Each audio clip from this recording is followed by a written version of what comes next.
Well, here we are, 6th of March, 2026, and it's about 20 degrees Fahrenheit. We've had a little bit of snow every day. And winter seems to want to stay with us, and and I keep hearing this climate change and global warming. I don't know if you can hear that.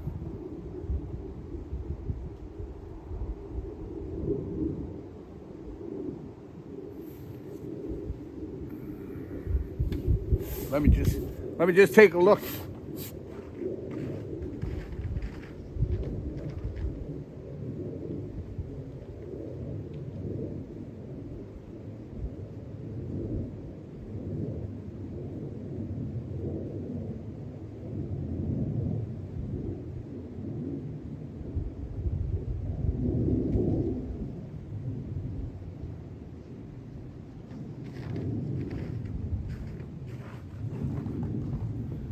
Well, it must be up there about 50,000 feet. You can hear it, but you can't see it.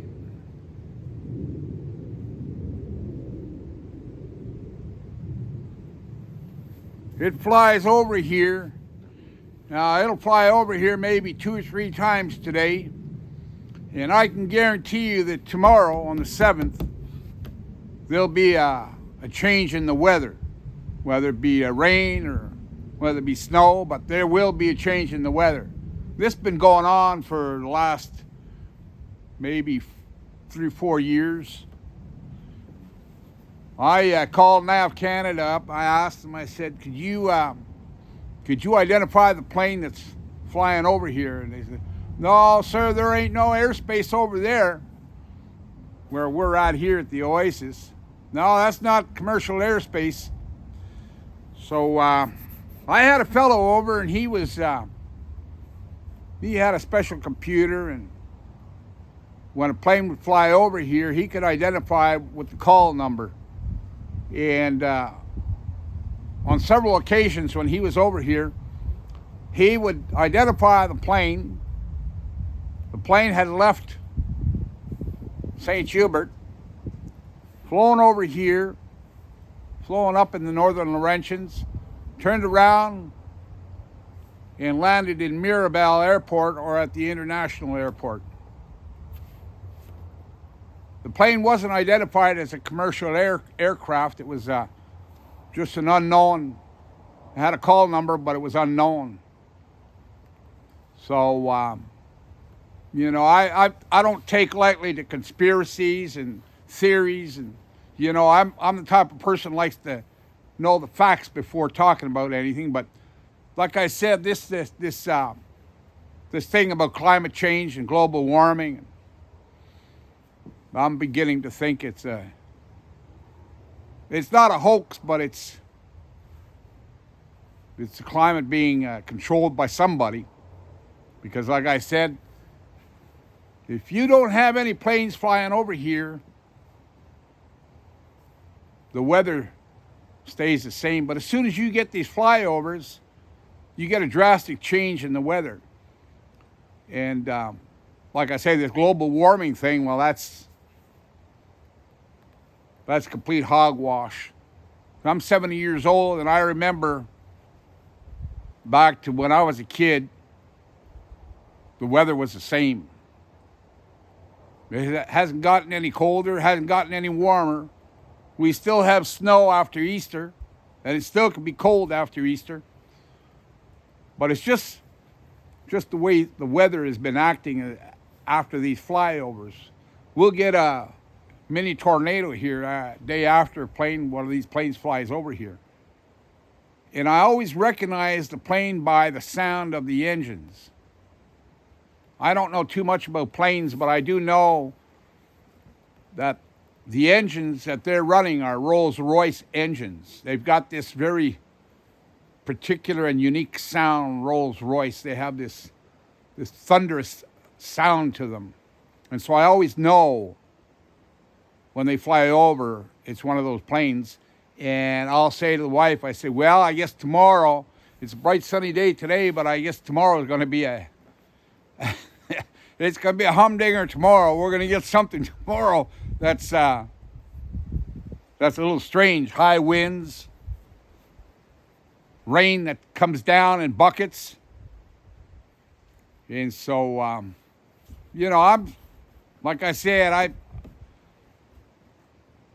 always like to know the facts, and I don't have the facts, but I'm beginning to think that there's something to it. When I hear people talk about the government controlling the weather, and we know that that's a fact. We know that that they have the capacity to seed clouds, make it rain or make it snow, or we know that's a fact. That's no secret. But are they using it really to change the climate? Are they using this as a tool? Are they weaponizing the climate? We're paying $2 a liter of gas. A quart of milk is $6. You go into the grocery store and you walk out with a small bag of groceries. Well, I shouldn't say bag, but a small little package of groceries for $100. You might have a couple loaves of bread, some milk, maybe some hamburger meat, or something cheap for $100. I sure as hell don't feed a family, I'll tell you that. Now here at the Oasis, we don't owe the bank anything for this place here. I own this outright. I own everything I have. So I'm one of the fortunate ones. I don't have monthly payments, and we've got good pensions coming in and all that stuff. But even though, that we're financially secure, it's still, when I do the grocery shopping and I look at the bill and it's close to $300, I wonder how people manage this that aren't in my position in life, that don't own their homes or don't own their vehicles right out, that are making payments to the bank. I don't know how they're doing it. I know things got to change. And there's a lot of stuff's got to change in our world, in our society. We complain bitterly about the government, but we rely on the government for everything. I think we got to start being self-reliant, start depending on ourselves, start using skills that we didn't know we had to survive, because I believe that we're in a time where we're living to survive. We're not living anymore to just be financially prosperous, or we're living to survive. And even though, like I said, we're one of the fortunate ones that don't have bank payments and credit card payments, it's still it's scary. It's scary, and to hear these people talk about climate change and global warming, and look around. There's no global warming here. There never has been. They changed that song to climate change. But climate change, that could be anything. Climate change, that could be rain today, snow tomorrow. That's climate change. But is it controlled, or is it just natural? Regardless, we're living through it. I don't feel harmed by it. So anyhow, something to think about. I had a little bit of time to waste today, and I thought I'd make a video and say some of the stuff that I've been thinking about, but I haven't been talking about. Thanks for dropping by. Appreciate it. And remember, y'all come back now, you hear? Bye-bye.